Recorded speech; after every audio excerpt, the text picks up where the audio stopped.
Class 12 unit 2 lecture number 4।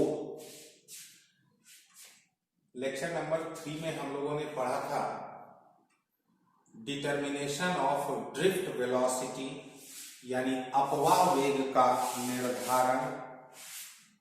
उसके बाद हम लोगों ने पढ़ा relation between electric current and drift velocity यानी विद्युत धारा और अपवाह वेग के बीच क्या होता है संबंध। आज का जो हम लोगों का पहला टॉपिक है मोबिलिटी ऑफ फ्री इलेक्ट्रॉन्स यानी मुक्त इलेक्ट्रॉनों की गतिशीलता, और दूसरा टॉपिक है करंट डेंसिटी धारा घनत्व और तीसरा टॉपिक है Ohm's law for electric current यानी विद्युत धारा के लिए ओम का नियम। आइए हम लोग बारी बारी से हर एक को समझते हैं। पहले आप लोग वीडियो रोक करके अपने अपने मीडियम का जो भी है उसको आप लोग पहले दोनों बोर्ड का सारा मटेरियल को नोट कर लें। तो उम्मीद है आप लोगों ने नोट कर लिया होगा, जैसा मैं प्रत्येक वीडियो में आप लोगों को कहता हूं। आइए हम लोग समझते हैं मोबिलिटी ऑफ फ्री इलेक्ट्रॉन्स क्या होता है। The ratio between drift velocity of free electrons inside a conductor and the electric field applied to that conductor is called mobility of free electrons. It is denoted by mu. Hindi medium, किसी चालक में मौजूद मुक्त इलेक्ट्रॉनों का अपवाह वेग एवं चालक पर आरोपित विद्युत क्षेत्र की तीव्रता, इन दोनों अपवाह वेग और तीव्रता दोनों के अनुपात को कहते हैं मुक्त इलेक्ट्रॉनों की गतिशीलता। It is denoted by mu, इसे म्यू से निरूपित करते हैं। और एज पर डेफिनेशन परिभाषा के मुताबिक म्यू हो जाएगा Vd बाय ई, क्योंकि ये ड्रिफ्ट वेलोसिटी और इलेक्ट्रिक फील्ड का रेशियो होता है, यानी अपवाह वेग और विद्युत क्षेत्र की तीव्रता का यह होता है अनुपात। तो म्यू का फॉर्मूला हो जाता है Vd बाय ई। ठीक है, एक तो ये फॉर्मूला। इसको हम लोग दो और तरीके से लिख सकते हैं, जरा आप लोग ध्यान दें। सिंस Vd का हम लोगों ने याद है पिछले क्लास में फॉर्मूला निकाला था E बाय m इंटू टॉ। यहां से इधर जो ऊपर में कैपिटल E है इसको इधर लाएंगे नीचे, तो इधर क्या बचेगा E इंटू टॉ बाय m, और Vd बाय ई को हम लोग क्या लिखेंगे म्यू। तो म्यू का दूसरा फॉर्मेट हो गया E टॉ बाय m। एक और फॉर्मेट है since I equals to n a e Vd, पिछले क्लास में हम लोगों ने निकाला। तो यहां से Vd कितना हो जाएगा I by n a e, तब म्यू इक्वल्स टू Vd की जगह हम लोग पुट कर देंगे I by n a e, और नीचे में है कैपिटल E। तो हम लोग मोबिलिटी यानी गतिशीलता यानी म्यू को तीन तरीके से एक्सप्रेस यानी व्यक्त कर सकते हैं।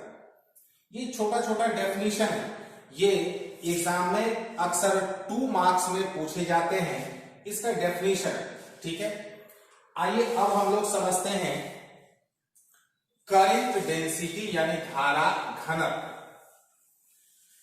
धारा घनत्व के लिए मैं इधर वाले बोर्ड को पहले क्लियर कर दे रहा हूं, ताकि धारा घनत्व यानी करंट डेंसिटी और ओम्स लॉ को हम लोग आसानी से समझ सकें।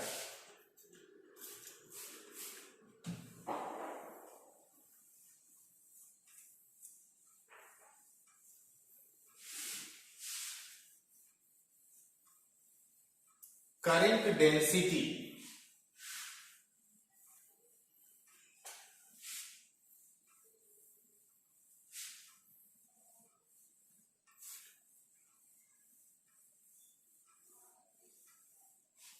आइए हम लोग समझते हैं करंट डेंसिटी यानी धारा घनत्व क्या होता है।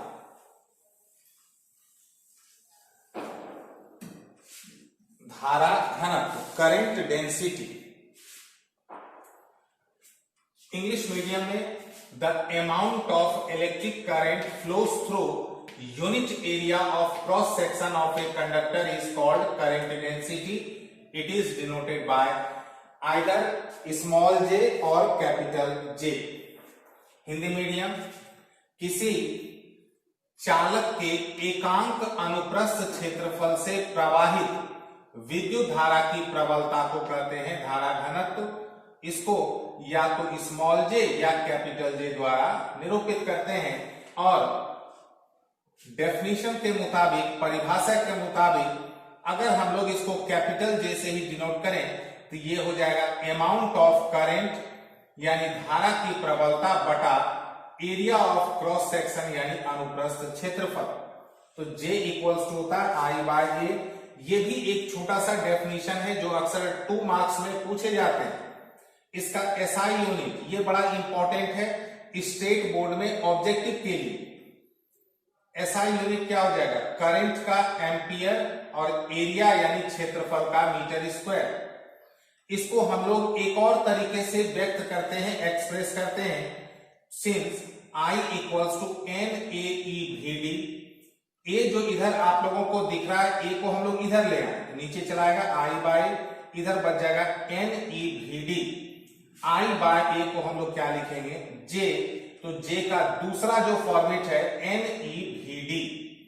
और सबसे खास बात क्या है, it is a vector quantity, यह एक सदिश राशि है। इसको सदिश में लिखना हो तो हम लोग इस तरह से लिखते हैं I equals to J dot A।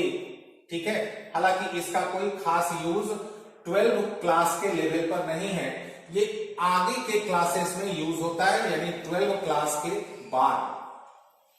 आइए अब हम लोगों का जो मेन टॉपिक है Ohm's law for electric current, विद्युत धारा के लिए ओम का नियम। आप लोगों को याद होगा कि यह जो टॉपिक है, यह टॉपिक क्लास 10 में भी शायद हुआ करता था या शायद है भी। ठीक है, इसलिए आप लोगों को ये टॉपिक जाना पहचाना लगेगा। Ohm's law for electric current, विद्युत धारा के लिए ओम का नियम। साइंटिस्ट यानी वैज्ञानिक ओम का क्या ऑब्जर्वेशन था उसको पहले आप लोग समझ लें। At constant temperature of a conductor, at constant temperature of a conductor the applied electric PD across the conductor। आप लोगों को याद होगा कि हम लोगों ने इस चैप्टर के शुरू में ही पढ़ा था, जब हम लोग एक कंडक्टर के दोनों एंड के बीच इलेक्ट्रिक पीडी अप्लाई करते हैं तो इसमें करंट सेटअप होता है। तो सिंपल सा कंसेप्ट था, ओम का जो ऑब्जर्वेशन था, ओम का जो नजर था, ओम का जो सुझाव था वो ये था, हम लोग जिस हिसाब से पीडी अप्लाई करते हैं यानी किसी भी चालक के दोनों सिरों के बीच जिस हिसाब से विद्युत विभवांतर को आरोपित करते हैं उसी हिसाब से करंट यानी धारा स्थापित होती है, सेटअप होती है। ज्यादा पीडी, ज्यादा विभवांतर, ज्यादा करंट यानी ज्यादा धारा। लेकिन यह जो रिलेशन है ये तब तक होल्ड करता है जब तक टेम्परेचर कंडक्टर का क्या हो, कांस्टेंट हो। तो the applied electric PD across the conductor and the electric current setup in it, मतलब उस कंडक्टर में दोनों डायरेक्टली प्रोपोर्शनल होते हैं, is directly proportional to each other. यानी किसी चालक के नियत ताप पर उस पर आरोपित विद्युत विभवांतर एवं इसके कारण चालक में स्थापित विद्युत धारा परस्पर होते हैं समानुपाती। इसको हम लोग मैथमेटिकल फॉर्मेट में कन्वर्ट करते हैं यानी गणितीय रूप में कन्वर्ट करते हैं इस तरह से। इफ भी be the electric PD applied to a conductor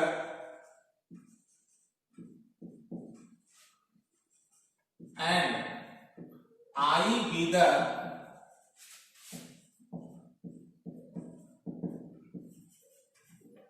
electric current set up in it, then यदि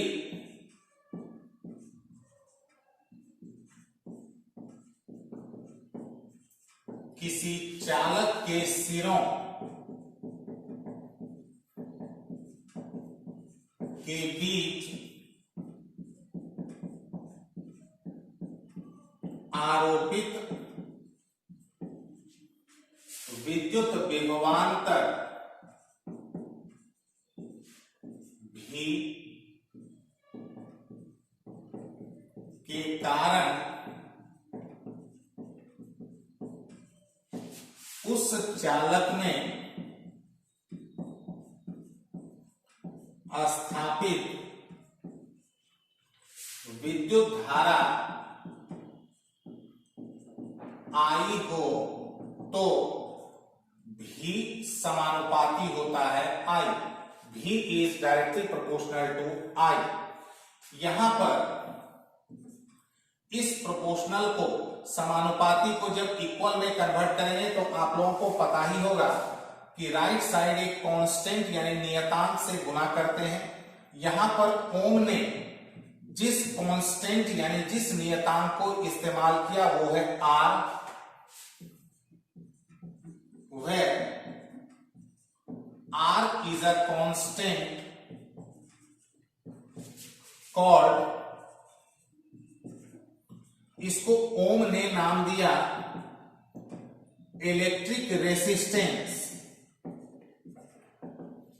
electric resistance of the conductor,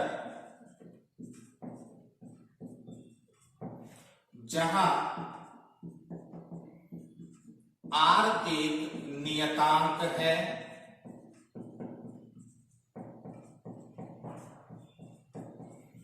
जिसे चालक का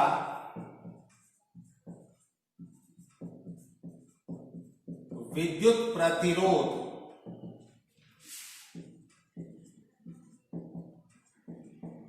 कहते हैं। तो ये एक नया कांस्टेंट, फिलहाल ऐसे तो सब आप लोगों का क्लास 10 में पढ़ा हुआ है ही, लेकिन फिलहाल ये एक नया कांस्टेंट आया एज पर ओम, यानी ओम के हिसाब से ये एक नया कांस्टेंट आया जिसको उन्होंने नाम दिया इलेक्ट्रिक रेसिस्टेंस यानी विद्युत प्रतिरोध। तो हम लोगों को पहले यह जानकारी लेना है व्हाट इज इलेक्ट्रिक रेसिस्टेंस यानी विद्युत प्रतिरोध क्या होता है। तो आइए हम लोग समझते हैं विद्युत प्रतिरोध क्या होता है।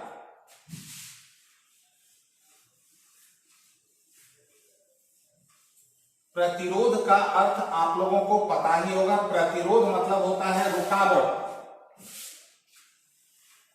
प्रतिरोध मतलब होता है अवरोध यानी रुकावट, ठीक है। तो ये क्या है आखिर विद्युत प्रतिरोध, आइए हम लोग इसको समझते हैं।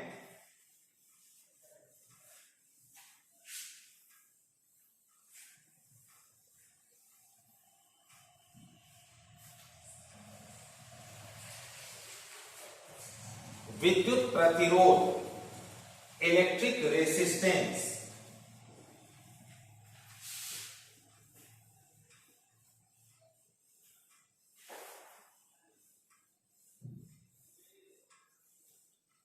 विद्युत प्रतिरोध क्या होता है,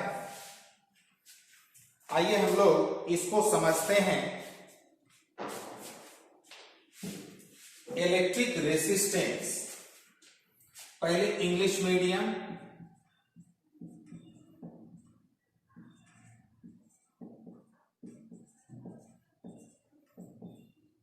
ओम के हिसाब से इलेक्ट्रिक रेसिस्टेंस क्या है,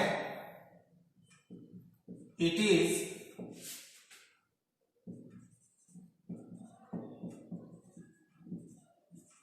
the internal property of a conductor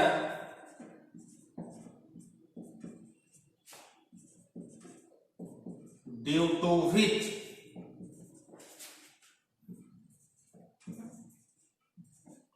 the flow of electric current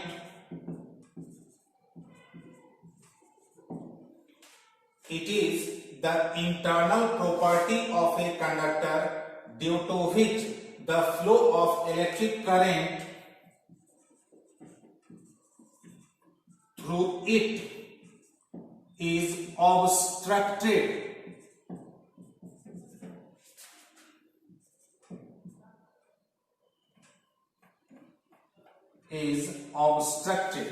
तो इलेक्ट्रिक रेसिस्टेंस क्या हुआ? It is the internal property of a conductor due to which the flow of electric current through it का मतलब through conductor is obstructed. Hindi medium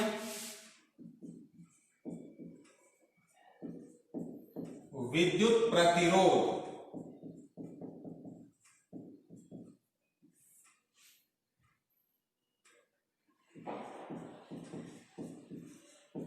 चालक का वह आंतरिक गुण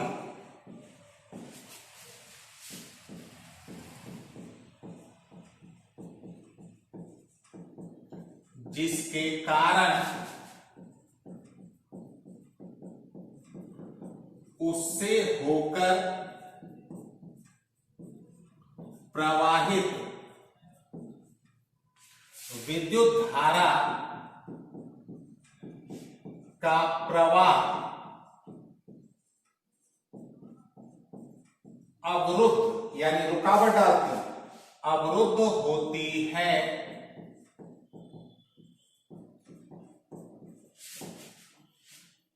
चालक का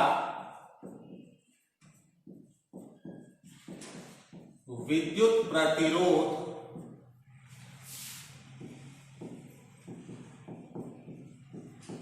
कहलाती है. ये तो हो गया विद्युत प्रतिरोध की परिभाषा, इलेक्ट्रिक रेसिस्टेंस का डेफिनेशन.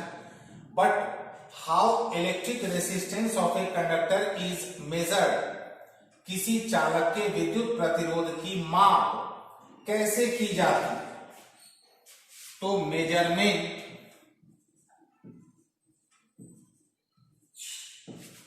ऑफ इलेक्ट्रिक रेसिस्टेंस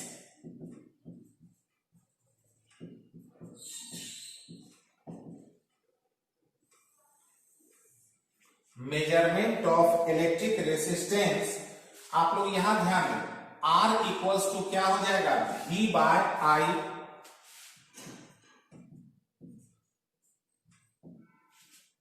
तब electric resistance of a conductor is measured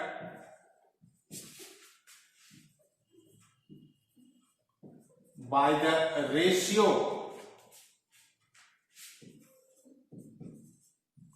between electric PD applied and the strength of current, strength of electric current set up in it. Electric resistance of a conductor is measured by the ratio between electric PD applied heat and the strength of electric current set up in it. ठीक है. Hindi medium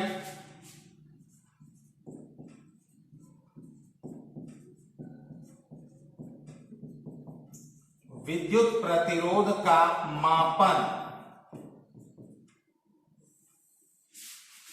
तो R equals to V by I. तब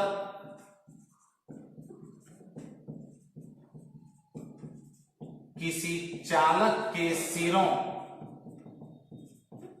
पर आरोपित विद्युत विभवांतर एवं इसके कारण उसमें स्थापित विद्युत धारा के अनुपात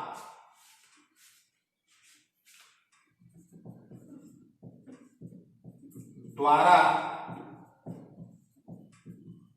उस चालक के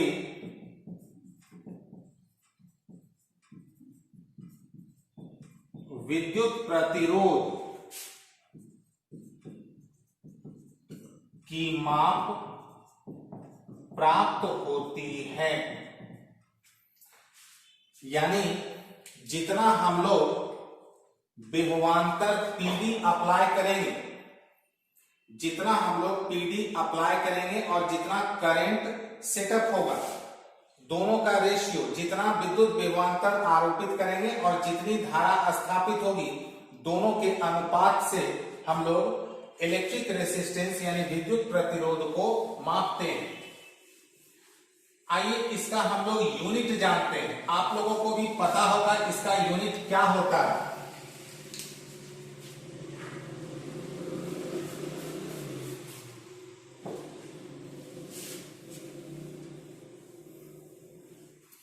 इसका जो यूनिट यानी एसआई यूनिट होता है, आप लोगों को याद होगा या याद आ जाएगा, ओम। यही साइंटिस्ट के नाम पर ही इलेक्ट्रिक रेसिस्टेंस का एसआई यूनिट पड़ गया ओम, यानी विद्युत प्रतिरोध का एसआई मात्रक वैज्ञानिक ओम के नाम पर ही पड़ गया ओम। इस तरह से इसका एसआई यूनिट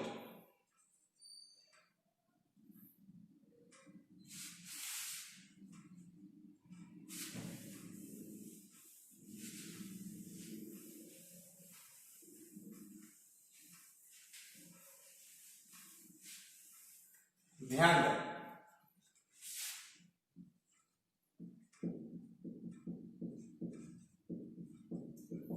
ऐसे तो V का होता है वोल्ट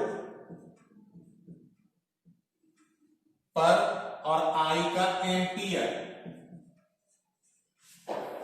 लेकिन वोल्ट पर एम्पियर इसको नाम दिया गया ओम और इसका सिंबल है बड़ी ओमेगा। ठीक है, तो इसको हम लोग मेजर करते हैं। इसका एसआई यूनिट होता है ओम, साइंटिस्ट के नाम पर।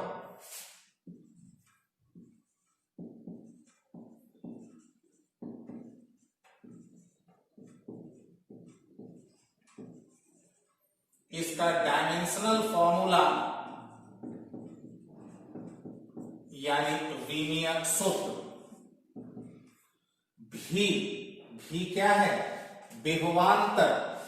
ठीक है, यानी पीडी इसका हो जाता है ml square T to the power -3 a to the power -1। ठीक है, भी का होता है ml square T to the power -3 a to the power -1 और नीचे क्या है I, तो I का हो गया a। सबको अरेंज कर देंगे, ml square T to the power -3 a to the power -2। ठीक है, ये इलेक्ट्रिक रेसिस्टेंस यानी विद्युत प्रतिरोध से जुड़ी हुई कुछ मूल बातें हो गई। इसका एसआई यूनिट, डायमेंशनल फॉर्मूला यानी वीमीय सूत्र। ठीक है, इसका जो इलेक्ट्रिक रेसिस्टेंस का जो सिंबल होता है यानी संकेत, अगर इस तरह से हो, ऐसे, या कहीं कहीं आप लोगों को ऐसा भी मिलेगा,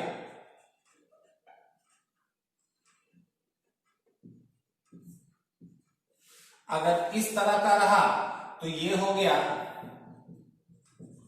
फिक्स्ड रेसिस्टेंस यानी नियत प्रतिरोध, और अगर एक एरो डाला हुआ रहा तो ये कहलाता है वेरिएबल रेसिस्टेंस यानी परिवर्तनशील